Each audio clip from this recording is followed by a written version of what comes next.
If you want to start using CapCut with all your projects synced and ready to go, the first thing you need to do is sign in properly.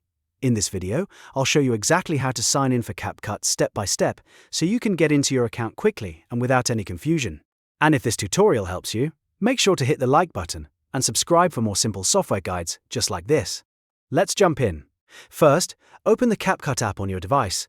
Once the app loads, look over to the left side of the screen and click the Sign In option. This is where CapCut gives you access to all the different login methods available. After you click Sign In, you'll see a list of ways you can continue. CapCut usually lets you sign in with different accounts, depending on what's connected to your setup. For this tutorial, I'm choosing Google, so I'll click Sign In with Google. This is one of the easiest ways to get logged in if your CapCut account is linked to your Google profile. Next, a Google sign-in window will appear. Here, select the Google account you want to use. If the right account is already listed, click it. If not, you may need to add another account first. After selecting your account, confirm the sign-in so CapCut can access your profile and finish the login process. Once that's done, you should be signed into CapCut and ready to start editing, saving, and syncing your content. That's really all there is to it.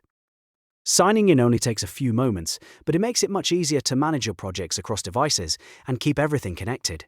If this video helped you get into CapCut, don't forget to like this video and subscribe to the channel for more easy step-by-step tutorials. Thanks for watching, and I'll see you in the next one.